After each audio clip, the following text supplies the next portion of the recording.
morning and welcome to Saxo Bank Market Call. Today is February the 6th. Overnight news bullets. Yesterday we had Eurozone retail sales out at minus 0.1% month-on-month and minus 2% year-on-year. It was expected 0.2% month-on-month and minus 0.8% year-on-year. That was the lowest since this figure has been recorded. In the US we had some disappointing ISM non-manufacturing figures, composite and business figures. From January, composite was out at 44.6 versus a 52.5 expected. Business was out at a 41.9 versus 53.0 expected. So very low figures from the US. Also, the US ABC consumer confidence was out at a minus 33, which is the lowest in 14 years. Other than that, in Japan, we had Japanese leading economic index. It was out at 40%, which was widely expected. Market developments in the FX, US dollars and yen going higher on risk aversion. Euro, Aussie dollar, New Zealand dollar, and Scandis are selling off. In equities, we're seeing very big sell-offs in all regions, bloody markets across the board.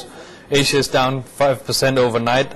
US was down 3% yesterday, and Europe as well down around 3%. This is pretty much spurred by the growing recession fears in the US, caused by the ISM non-manufacturing figures yesterday. In fixed income, we're seeing a flight to quality here from the equities and the risky assets, and these are reaching new highs at least in the long-dated maturities. Commodities, the bull trends in precious metals are intact, but we remain to see for how long. And crude is somewhat consolidating around $88 a barrel.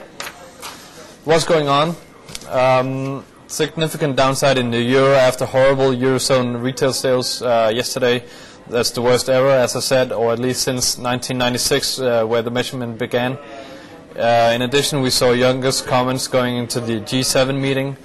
In short, he's saying FX should reflect Japanese growth more, and Euro can't bear imbalances by itself. And also Europe to bring up FX to at the G7 meetings. Expect the euro to weaken in the next weeks. Euro dollar is established in a six-figure range. We'll probably see a test to the bottom of around 143 to 144 within the next couple of days. Euro Swiss should also test the previous lows around 158.30. The general picture points to a dramatic contraction in liquidity, consumer and business confidence, and consumer spending. In addition, correlations are getting out of whack, and correlation model traders are getting creamed on this. Stories about lack of liquidity and inability to get out of the trades. So we might see arbitrage departments being hurt next. Today's calendar. Not much in the European session, not until 13:30 GMT, where U.S. non-farm productivity and unit labor cost are expected. Productivity is expected at 0.5%, labor cost is expected at 3.5%. Other than that, we have energy figures, storage figures out of the U.S. at 15:30. Tonight we have New Zealand unemployment rate, that's at 21:45 GMT.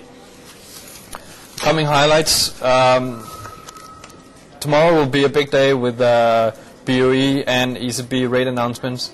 We and the market expect that BOE is going to cut rates by 25 basis points to 5.25. However, Eurozone are probably keeping rates unchanged as they are still targeting inflation. Other than that, tomorrow as well we have a flurry of U.S. figures with initial jobless claims and continuing claims and pending home sales as well. On the 8th of February we have industrial production and industrial orders out of Sweden, and from Canada we have unemployment rate and housing starts. FX trade of today is, as I said, we have potential downside in the euro, and we see bearish action here. Bearish used on retail sales and the younger comments. So we suggest buying a 2-week put option with a strike at 152, or sell at the break of 155.56 if offered, and target 153. Stop at 156.70 if bid. In equities, as I said, bleeding markets yesterday after the surprise contraction in the U.S. And red markets in Asia, Europe, and U.S. And we feel this sentiment is going to continue today. Our trade of today is we're selling the 4th biggest constructor, Skanska. It's a Swedish company. It's mostly a technical trade. We like the downtrend in Skanska. And our short-term indicators are telling us that this is overbought at this point, and correction is indeed possible. From the fundamental side, Skanska is set to report earnings tomorrow for the 4th quarter of 2007. They might be somewhat positive, but we don't feel that they're going to come out with a positive outlook for the future, so it shouldn't support higher prices for the moment. So we're selling at between 114 to 115, initially targeting 100 and keeping a stop loss about 118.5. That's all I have today. Thank you for listening.